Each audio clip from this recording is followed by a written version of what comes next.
भगवान बुद्ध का जीवन एक प्रेरणादायक यात्रा है जिसने सच्चे तत्वों की खोज में अपने आत्मज्ञान की कल्पना की। उनका जीवन सत्य, सम्यक ज्ञान और करुणा के मार्ग पर चलने की ऊर्जा से भरा हुआ था।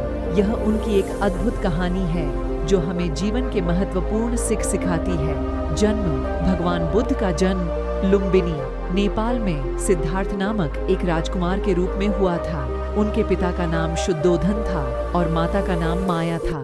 सिद्धार्थ का जन्म 593 ईसा पूर्व हुआ था। पूर्वी भोग। सिद्धार्थ का जीवन शुरू होते ही उन्हें सभी भोगों की अधिकता मिली, लेकिन उन्हें इससे संतुष्टि नहीं हुई। उन्हें जीवन के अर्थ और उद्देश्य की खोज थी। 4 आश्रम। एक दिन सिद्धार्थ ने राजमहल को छोड़कर संन्यास लेने का निर्णय किया। उन्होंने अपने जीवन के 4 आश्रमों को तय किया: ब्रह्मचर्य, गृहस्थ, वानप्रस्थ और संन्यास। बोधिगया। सिद्धार्थ ने 4 आश्रमों के अनुसार जीवन जीने के बाद भी संतुष्टि नहीं पाई। उन्होंने अपनी यात्रा को जारी रखते हुए अनिवार्य आत्मज्ञान प्राप्त करने का निर्णय लिया और बोधिगया की पूरी तपस्या की।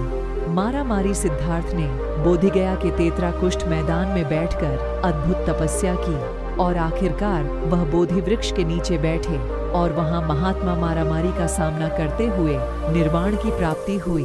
बोधिसत्व बनना। सिद्धार्थ ने अपने अद्भुत अनुभव के बाद एक बोधिसत्व बनने का निर्णय लिया और उन्होंने अपनी ज्ञान की प्राप्ति करने के बाद दूसरों को भी मार्गदर्शन करने का निर्णय किया। इस प्रकार सिद्धार्थ का जीवन उनके आत्मन। बोधिगया में अपने अद्भुत अनुभव के बाद बुद्ध ने देखा कि जीवन का आदान प्रदान 4 मुख्य आचरणों पर टिका हुआ है: जन्म, जरा, व्याधि और मृत्यु। इन चारों सत्यों को देखकर उन्होंने समझा कि जीवन में दुख का कारण इन चारों में है और उन्होंने इस सत्य को दुनिया के साथ साझा करने का निर्णय किया। उन्होंने सार्वजनिक रूप से अपना प्रवचन शुरू किया, जिसे हम धर्मचक्र प्रवर्तन कहते हैं। इस प्रवचन में उन्होंने अपने उपदेशों के माध्यम से बुद्धिमान और साधु मार्ग पर चलने की महत्वपूर्ण बातें सिखाईं। बुद्ध ने अपने उपदेशों में आर्य अष्टांगिक मार्ग का उल्लेख किया, जिसे वह निर्दिष्ट करने में समर्थ थे। इस मार्ग का पालन करने से मनुष्य अपनी आत्मा को संयमित कर सकता है और दुखों से मुक्त हो सकता है। सम्यक दृष्टि, सही दृष्टि, जीवन की सच्चाई को देखने की क्षमता विकसित करना। सम्यक संकल्प, सही संकल्प, सकारात्मक और नीतिप्रक मनोभाव बनाए रखना। सम्यक वाच, सही वाच, सत्य और शांति की भाषा में बोलना। सम्यक कर्म, सही क्रिया, नीति और न्याय के साथ कर्म करना। सम्यक आजीविका, सही आजीविका, धार्मिक और नैतिक तत्वों के साथ जीवन जीना। सम्यक व्यायाम, सही प्रयत्न, मानव सहज उत्कृष्टता की दिशा में प्रयत्नशील रहना। सम्यक समाधि, सही समाध। धर्मचक्र प्रवर्तन और महापरिनिर्वाण।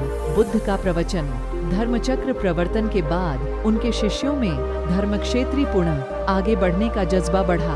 उन्होंने ब्राह्मणों, राजाओं और सामान्य लोगों को उपदेश देने में अपना पूरा जीवन दिया।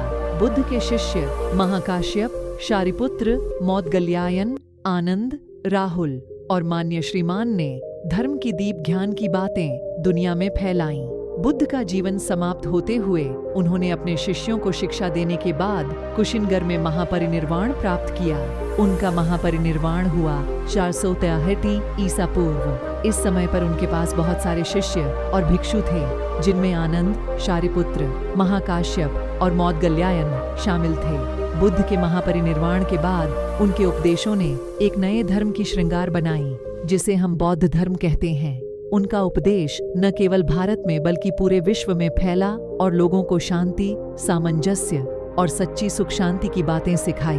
बुद्ध की कहानी हमें यह सिखाती है कि जीवन में सही मार्ग चुनना, सही दृष्टिकोण बनाए रखना और धर्म में निष्ठा रखना कैसे हमें सुखी और सफल बना सकता है।